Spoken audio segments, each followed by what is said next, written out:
It's time for Tiger Talk on the Tiger Sports Network. Tiger Talk, live from Tiger Club inside the Robins Center on the Fort Hays State Campus, is brought to you by these premier Tiger sponsors. Golden Belt Bank of Hayes and Ellis, banking one story at a time. The Hayes Med Orthopedic Institute, expertise, technology, compassion, all right here. BTI, your John Deere dealer with locations in Buckland, Great Bend, Greensburg, Hoxie, Ness City, and Pratt. BTI, our family in partnership with your family. Eagle Radio, Hull Broadcasting, and HayesPost.com, keeping our community connected. And The Taco Shop. Order by phone or use the Taco Shop app. Dine in, pick up, or delivery. The Taco Shop. You've never had it so good. Now, Tiger Talk with the voice of the Tigers, Gerard Wellbrock. And a good afternoon and welcome into Tiger Talk. Another Wednesday. We're certainly glad to have you with us as we talk Fort Hays State University athletics. We'll be joined on the program by men's soccer coach Alex Nichols, volleyball coach Jessica Wood-Atkins, and head football coach Chris Brown will be along a little bit later on in the program as well. As we roll along here today on Tiger Talk. We will get you up to date with all of the activities here in just a little bit around Fort Hays State University, and certainly want you to submit your questions if you can. We would love to hear from you. Of course, you can go online, FortHaysStateAthletics.com, FHSUathletics.com. Click on the fans page. You get a drop-down menu there, and submit the question, and if you use it, chance to win a T-shirt from Fort Hays State Athletics. We've had quite a few in-house questions already submitted. We'll get to those as the program moves along today. All right, now let's get you up to date with everything that has happened at Fort Hays State. Of course, the football team dropping a tough one at Northwest Missouri State Saturday, 32-20. They're back at home this Saturday night. 7 o'clock, Northeastern State comes to town in a non-conference matchup.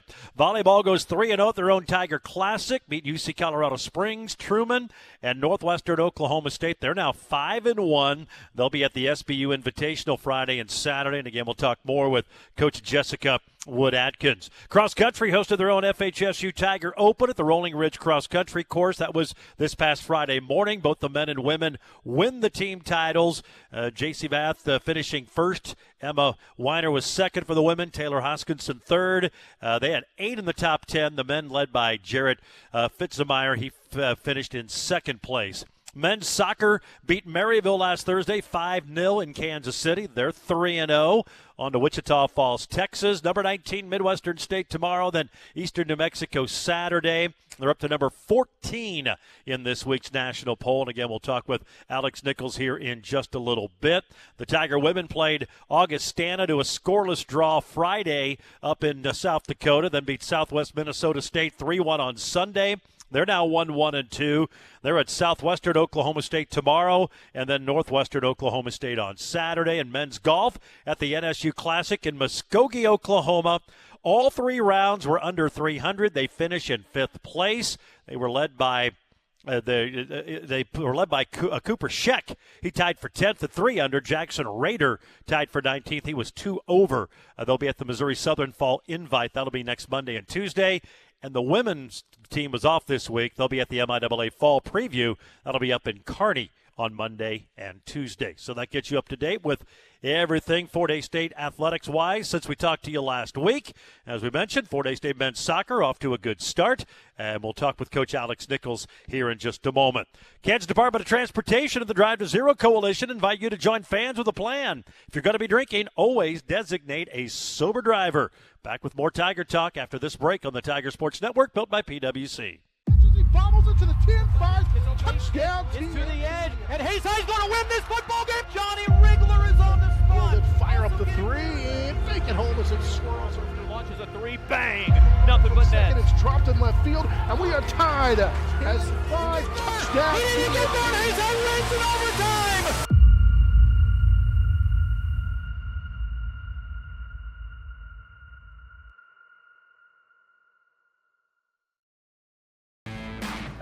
Trevor Watts will come in motion and line up in the backfield with his brother Shane.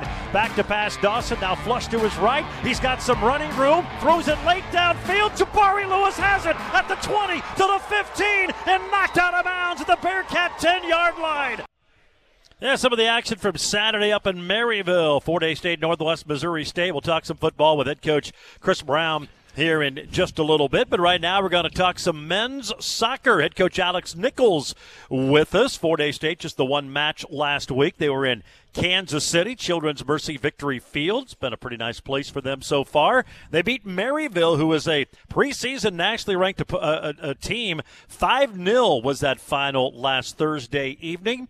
And congratulations. Nice win for your guys. You stay undefeated on the year. I was going to ask you how you're doing. I'm guessing doing pretty good right now. Off to a good start. Yeah, guys are playing hard. Guys are doing good. There's a lot to still learn, a lot to still figure out, and only 3 games in. But we're excited about the future here, and we're confident with how everything's going to end up looking. So. Well, good start for you guys, and Bastian Carlman, we'll talk about him. He was Conference Player of the Week, one of many in the GAC, but he got the hat trick, got you going with those first 3 goals. Always good to get off to a quick start like you did in that contest. Yeah, he's been doing good in both in practice and in games, and he's just been a great surprise for us. We knew he was going to be good, but he's achieving things much faster than we thought he would be, being a new freshman to the program. But he's playing like a senior right now, and that's what we need. It doesn't matter if they're a freshman or a senior. We need them all to step up, and so far so good. But everybody's got a lot of work to do, but everybody's motivated to get better, so we're excited. We talked about playing at Children's Mercy Victory Field in Kansas City. You've played there twice, and both times you've gotten off to quick starts, which is, I imagine, makes things a lot easier when you can play with the lead and kind of dictate things a little bit. Yeah, in Upper Iowa we scored in the first 30 seconds, and then we didn't score the rest of the game. So that was a good thing, and then it was a bad thing for the rest of the game, keeping my blood pressure too high.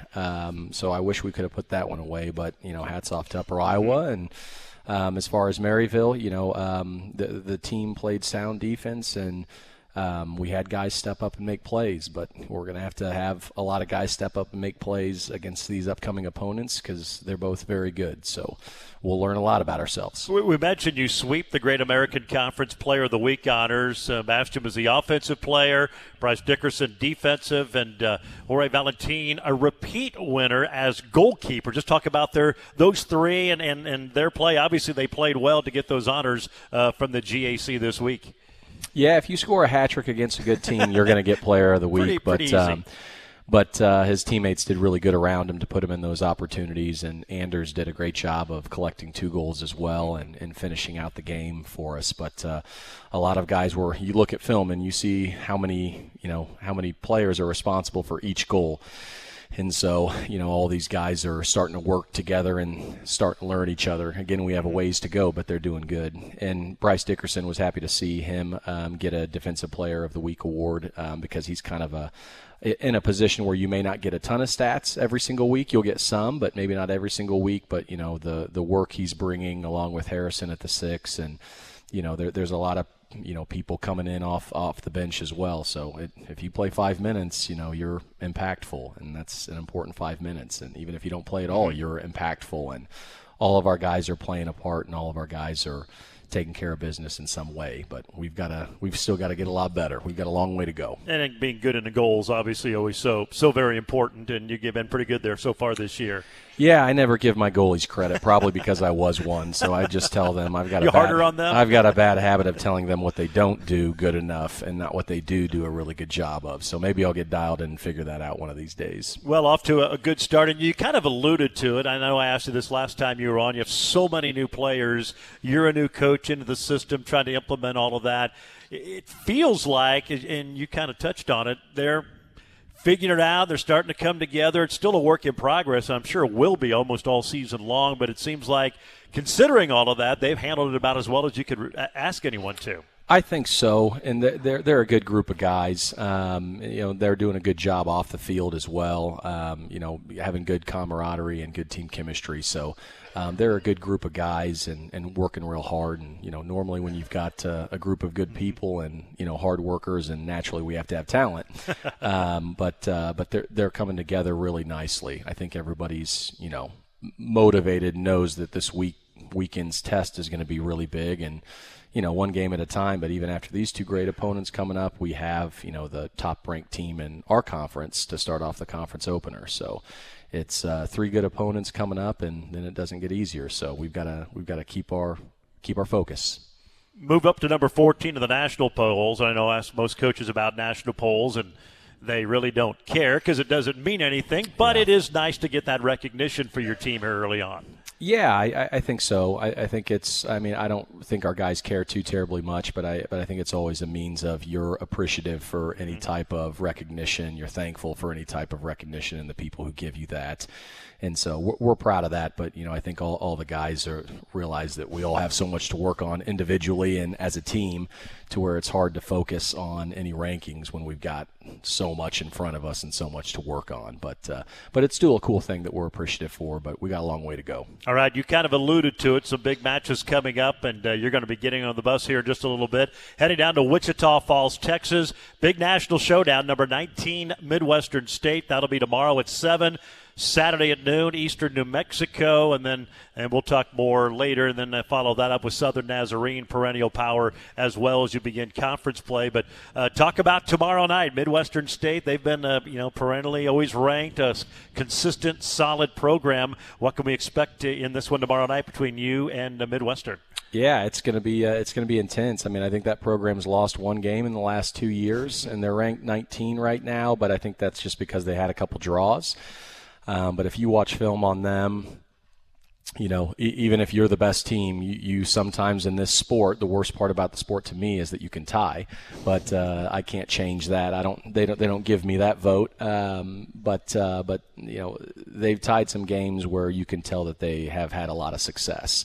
So, but they don't lose much. One game in 2 years so far is pretty impressive. So, but we're excited. They've got a really good offense, and they're putting some things together as well. But we trust that our process, and it'll be a great test. And if you want to become the best, you got to learn to beat the best. So, right now they're one of the most respected teams in the nation, and so hopefully we show up and step up to the plate and do our job. You have that. They have to come back, and you stay out there. You have Eastern New Mexico on Sunday, or Saturday. I know everything's focused on the first one, but that'll be a good follow-up and always challenging the second day out on the road like that and play a good team. Yeah, that'll be the first time we've done that, to play 2 games in 3 days, and they have to get used to that because that's the way our conference schedule is set up. And so that will be an exciting test too, because that's going to become our norm and our reality. So but I think our guys are excited about that, and whenever these guys know that they're going to get more minutes, that they get real excited. It's us coaches who are the worrywarts and just worried about, injuries and all that jazz, but they're just excited. So we did have an audience question, and you have so many international players, not just you, but so many teams do. Are there different rules, like maybe from the international game or where they play to what you play at the NCAA level, and is there a big adjustment for some of those guys with any of those rules that are different? Yeah, they don't always like me up front because I sub them out, and they don't understand that. They take that as offensive because there's only, oftentimes there's only 5 subs now in the higher levels of international soccer and the professional levels, where in collegiate soccer there's a lot more than 5. And, once you come off the field when you're abroad, you can't go back on. Like, that's it, you're done. Where here, they can come off the field and still have an opportunity to come back on and play more. So once they realize that, they start smiling at me more. But in the initial stages, when I pull them off, they're not too well, they don't say anything unless it's in a language that I don't speak. But you don't understand what they're saying if they do. Exactly. But once they understand, the rules here and fully process all that, they're a lot more excited, and it makes more sense why we do things the way we do things. As far as the nuts and bolts of the game, though, the game still played the same way pretty much? Still the exact same thing. There's just there's some more subs, and, right. and that's really it. And that does change some things just in and of itself, but the game's the game. No different than anywhere else, just the sub rules. Well, we know you got to get on a bus, long trip down to Texas. Hopefully it's a good weekend for the Tigers. Alex, as always, appreciate the time. Great start, and go get them this weekend down in Texas. Thank you so much. Appreciate it. There you go, Alex Nichols, the head men's soccer coach at Fort Hays State. Again, they'll be taking on Midwestern State in Wichita Falls, 7 o'clock tomorrow night, and then noon on Saturday, Eastern New Mexico. You can go to the Fort Hays State website, look for men's soccer, click on their schedule. You'll see the links to watch that live. Tiger Talk this afternoon brought to you by Golden Belt Bank. Your life has a story. Golden Belt Bank wants to get to know that story. Golden Belt Bank of Hayes and Ellis. Visit them at goldenbeltbank.com. We'll take a break. More to come after this break on the Tiger Sports Network, built by PwC. Being a foster grandparent has definitely given me a purpose in life. Just been so happy, just so much more energy than being at home alone doing nothing but watching TV. It's the best part of my life. Best part of being a foster grandparent volunteer, watching the light up in the kids' eyes. I'm living again, and the foster grandparent did that for me.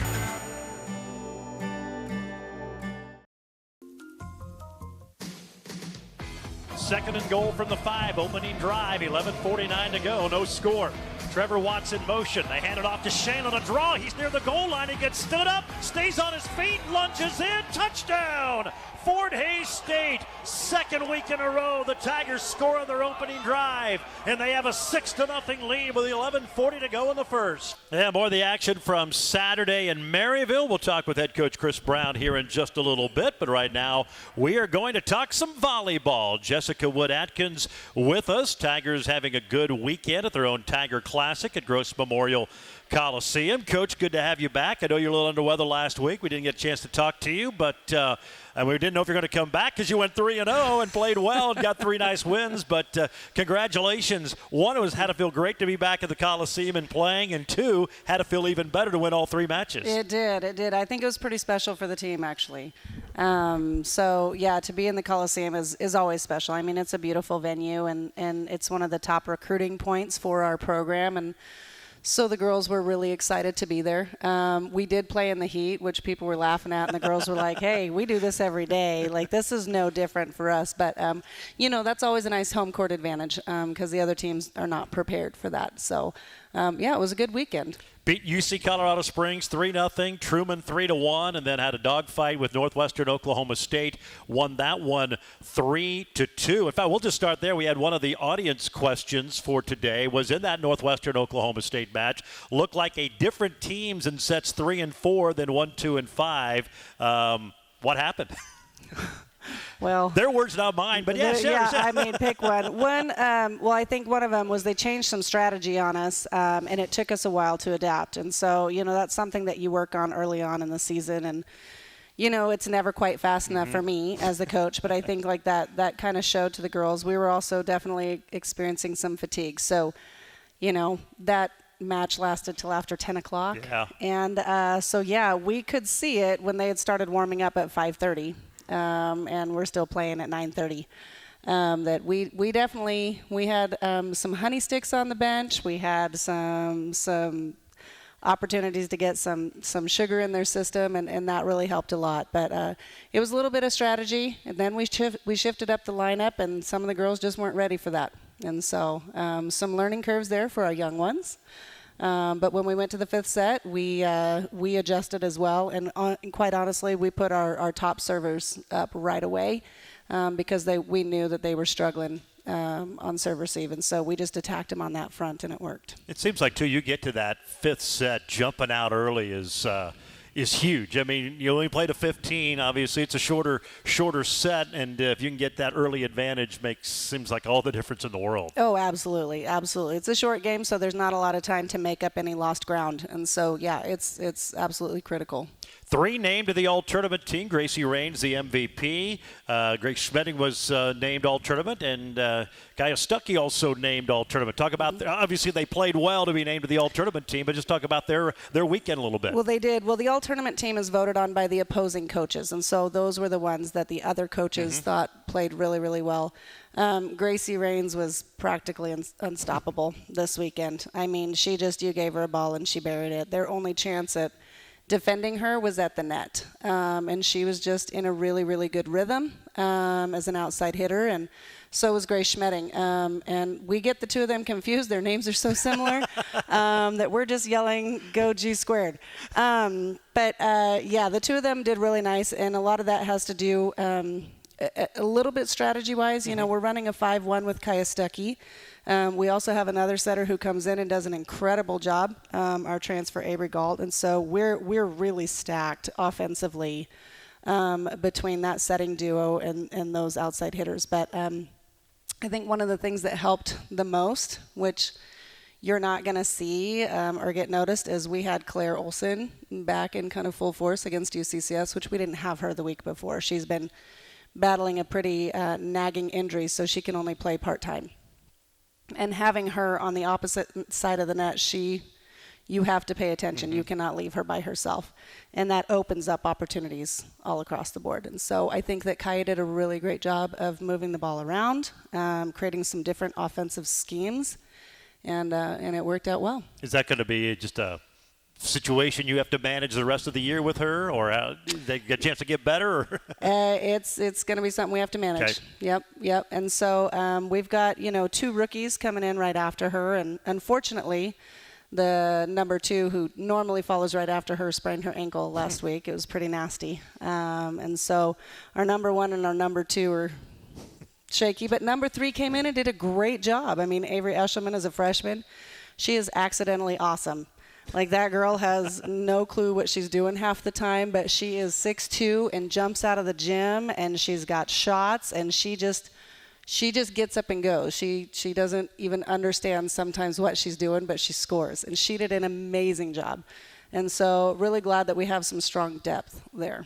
A lot of us don't really have a clue what we're doing. We just don't do anything good after You're that. You're accidentally awesome, too. You mentioned range. 4.2 kills per set over the 3 matches, double-figure kills in each of the 3 matches, 13 against UCCS, 18 in that 4-set win over Truman, 19 in the winner over Northwestern Oklahoma. Hit .343 for the tournament, .370 or better in 2 of the 3 matches you mentioned. Unfortunately, there's so many good players in the MIAA. She got great recognition as one of the top performances throughout the conference, but so hard to get Player of the Week. But those were certainly Player of the Week-like numbers, and she got a little recognition for her efforts. Just wasn't named Player of the Week, but what a great weekend. That was fun. Yeah, absolutely it was. And she's done a really good job in the off season.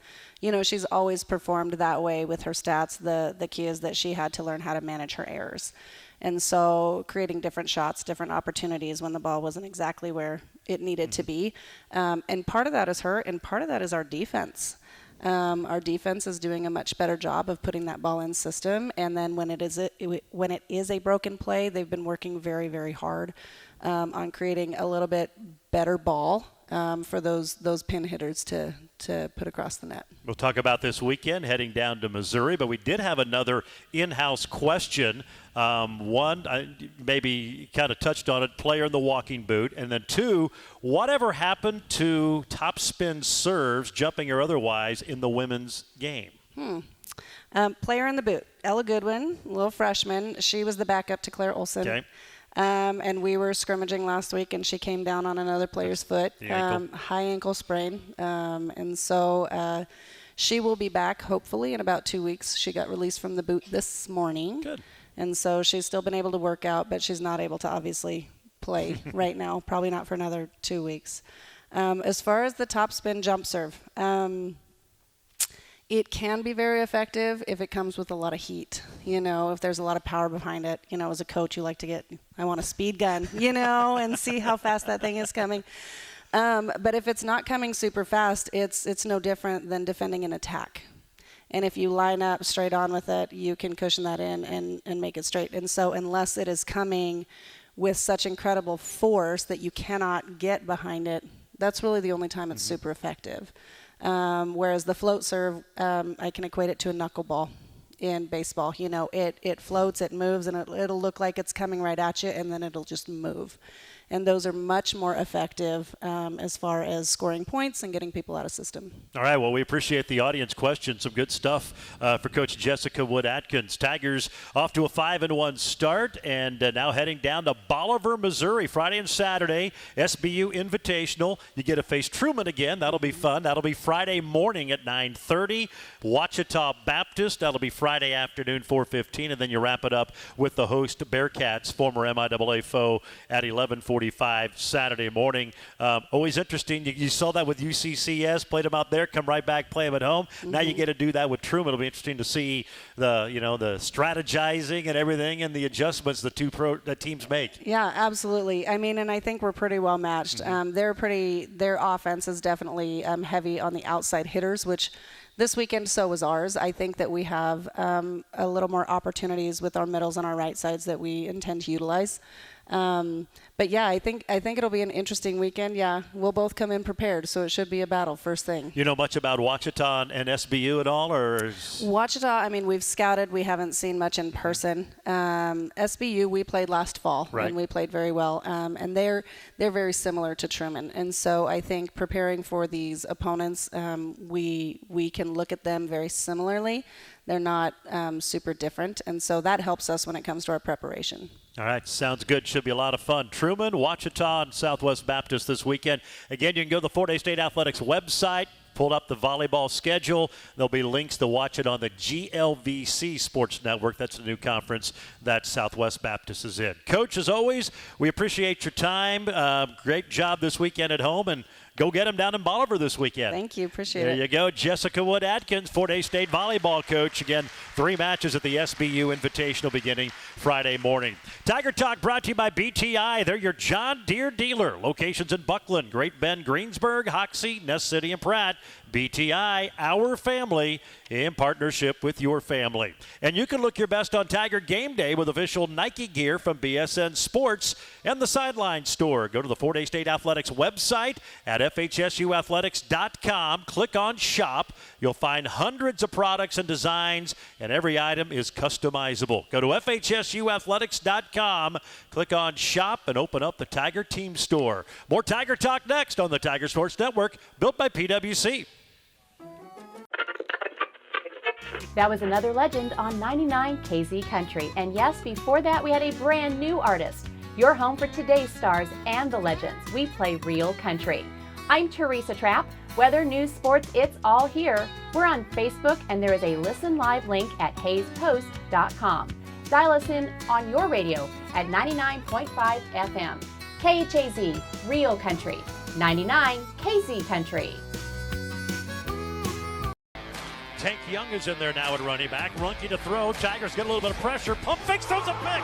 Pass is intercepted by Fort Hays State, and running the other way and stumbling all the way down to the 12-yard line is Benyon Williams. He's wearing 15 tonight instead of his normal 5. A mistake by Runke.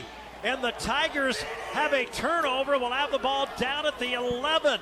Yeah, good start for the Tigers Saturday down in Maryville. Welcome back into Tiger Talk, brought to you in part today by the Hays Med Orthopedic Institute, the most comprehensive orthopedic care in Western Kansas. Let the experts at Hays Med Orthopedic help you move freely. Learn more at haysmed.com/orthopedics. We're talking football now with Fort Hays State head coach Chris Brown, and good start, not a good finish for your guys. Unfortunately, come back with a loss from Maryville on Saturday evening. Yeah, we started out really well. About the first 10 minutes we played really well offensively and defensively. And then, Northwest being 0-2 was not going to have any of it. And they finally woke up and played the way Northwest usually plays. We kind of got punched in the mouth a little bit, and we didn't respond very well. So hopefully we get that fixed this week in practice and get that energy back up and, punch back when they punch at us.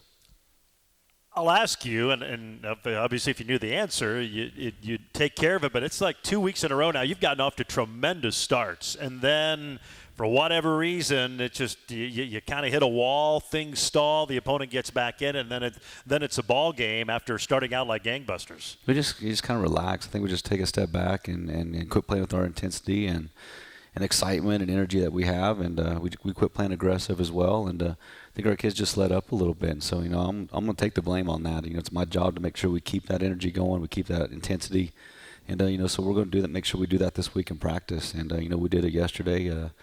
Coach Brown got after him a little bit yesterday, but that's kind of normally what I do. But we got to have that intensity throughout the entire game. So we conditioned more yesterday as well, and did some different things with the offense too, just to kind of keep good versus good instead of going against the scouts. So hopefully that helps us this week. But we got to learn how to play 4 quarters. I was going to ask you about the offense because there have been times, you guys have looked phenomenal and just made it look easy, and then other times it's been a struggle. Obviously, that 3 and out right before the end of the half was big, set up their touchdown to tie the game.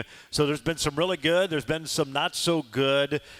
What's the challenge now to try to get a little more consistency on the offensive side of the ball? Just all 11 guys doing their job is the main thing. It's always, the one guy that we're expecting to do their job on that play doesn't do it, so it changes the read for the quarterback, or maybe it was a missed block, or we get a holding penalty or something like that, but it's just always one guy just kind of messing up that play for us, and kind of put your quarterback in a hole, and sometimes when you get the pressure coming in and we don't pick up the block, or offensive lineman gets beat, it kind of stalls things out. So we just got to make sure all guys are playing and doing their job, and you get all 11 playing, things usually happen pretty well for you. Ask about the offensive line. They've kind of been like the offense. They've had great moments. Jack has been sacked 9 times. That is the most in the MIAA. And again, they came out and they were aggressive. They were dominant. And then, as you said, you kind of got punched in the mouth a little bit. Just evaluate their play up to this point so far this year. I thought, week 1 and 2 they did really well. And then I think the first half they did really well against Northwest. Is kind of that, second half that, they started getting more pressure on Jack. And I think we gave up more sacks in that game than we did, the previous 2 games together. So it's just them doing their job and knowing Northwest D-line, they're always big and they're always strong and they're always fast and athletic. We got to do a better job of protecting our quarterback and giving him time. And then when you're a quarterback, getting all that kind of type of pressure on you, it's hard to stay in the pocket and make things happen. So they just got to do a better job of solidifying that front line. But I thought week 1 and 2 and half of Northwest game they played pretty well. So hopefully this week they pick it up and start off where we kind of begun. Big stat going into that game Saturday was a running game. You had come off a really good one against Western. They were averaging 7.5 yards on the ground per game. They had their best day of the year. They rushed for 138. And, they had their first 3 dudes who carried the ball. They hadn't played all year. They obviously were going deep. They had some wide receivers that were doing the running back duty. They were trying to find the answer there. But that was a big key area going into it. And you held them in check for a while, but I know not as well as you obviously needed to do. No, it's not. And it's just, guys taking bad angles as well. Getting beat up front on the D-line a little bit. Not staying in our gaps. Linebackers not filling the gaps physically as well. And safety's not coming downhill and making tackles. So, we just didn't play very well defensively at all. I thought we, kind of let up just a little bit after we took the 14-0 lead. And, you can't do that against a team like Northwest because, I remember, was it 2019? We were up 17-0 and they came right back and beat us as well. So that's any team in this conference. You can't lay off the pedal. You got to keep going and playing with fire and energy and physicality. And, we didn't do that. But, we got to win the line of scrimmage. And that's the first thing. And our linebackers got to take, better angles and be more physical, with those offensive linemen as they come out to block them as well. So we just got to get better, and we're really working on that this week in practice. And it seemed like that scoring drive they had their first, you had guys there started on the kickoff coverage and maybe should have had them pinned deep, but just didn't wrap up, and then they got a couple big runs. And again, it looked like you had the guy corralled and just did not wrap up and make that tackle. A lot of it's just we're stopping our feet on contact right now instead of running through the ball carry, and that's what we teach as coaches. And I think we're stopping our feet and diving, and when you do those things, you're going to miss the tackle and grab jersey as well. So we got to do a better job of that, just keeping our head up, running through the tackle, grabbing jersey, running our feet, and finishing the play off, and getting more guys to the ball as well. And if we do those things, we'll be fine. All right, Tigers lose to the Bearcats. Now play a former conference foe. I guess technically they're still in the conference, just not for football. Northeastern State will be here on Saturday night. It's a non-conference game with the Riverhawks, much improved Riverhawks team. We'll talk about them. We do have an audience question we'll get to here in just a little bit after the break. Tiger Athletics, proud to partner with the Kansas Drive to Zero Coalition and encourage you to join Tiger fans with a plan. Always have a designated driver or other sober ride option to and from your destination. Back with more Tiger Talk with head football coach Chris Brown right after the break. This is the Tiger Sports Network, built by PwC. When it comes to screen printing and embroidery, your first choice should be Redeem Designs in Hayes. Turn it up with Redeem Designs, where it's not just about the products, it's about the partnership. At Redeem Designs, you're part of the process. They work closely with you to ensure your vision comes to life. So turn up your 2024-25 season with Redeem Designs. Gets rid of it. It's intercepted. Sam Brandt picks it off. 20, 30, cuts inside to the 34. Fort Hays State's second interception. Sam Brandt picked it off at the 5, and the defense gets a stop. And now Fort Hays State will have it down by 6 with 14:08 to go. Yeah, first of 2 interceptions from Sam Brandt on Saturday. Unfortunately, not enough for the Tigers. They come up short 32-20. Now get set to take on Northeastern State on Saturday night. Tiger Talk today brought to you by the Taco Shop. You can order by phone, use their app, dine in, pick up, delivery. They're just east of the Fort Hays State campus on A Street. The Taco Shop. You've never had it so good. Talking football with head coach Chris Brown. Tigers hosting Northeastern State Saturday. We did have an in-house question and kind of concerns the offense when they can't move the ball for several quarters. Why not try the other quarterback? Well, it's sometimes it's easy to blame the quarterback for a lot of mistakes when things aren't going well, and they're the ones that always get the finger pointed at them when as a coach we see the things that aren't working as well, and sometimes his protection breaks down and you don't get enough time to get to his reads.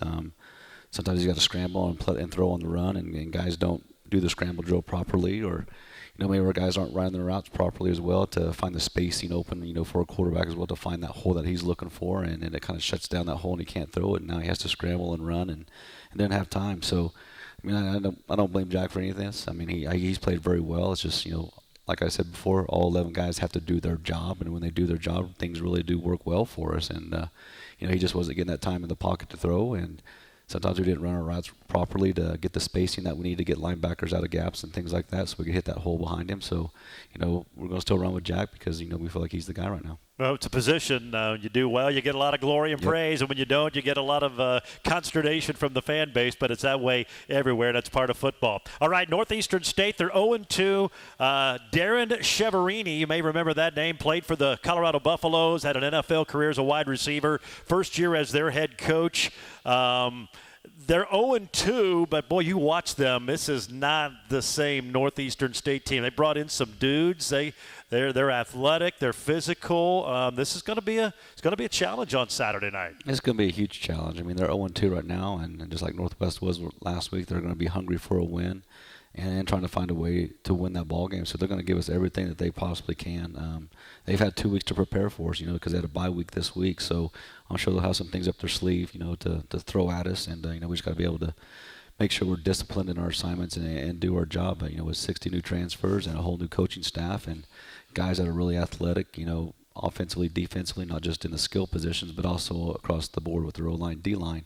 They're a tough team, and we got to be ready to play and ready to get after them. And hopefully we play 4 quarters like I expect our guys to play this week and play with physicality as well. Yep, just get back to playing some Fort Hays State football. I think things will work out. Coach, as always, we appreciate the time. Good luck in practice this week, and look forward to seeing you on Saturday night at Lewis Field. Thanks, Gerard. There you go. Head coach Chris Brown of the Fort Hays State Tigers. Fort Hays State, Northeastern State, 7 o'clock kick on Saturday night from Lewis Field. Fireworks scheduled for after the game. We can tell the listening audience out there that decision will be made whether that'll happen here later this week with a rainy forecast. Hopefully it all stays away. But hope to see you at the stadium Saturday night. We'll be on the air at 6, kickoff set for 7. That's going to wrap it up. We'll talk to you next Wednesday here from the Robins Center, part of Tiger Club. It's Tiger Talk on the Tiger Sports Network.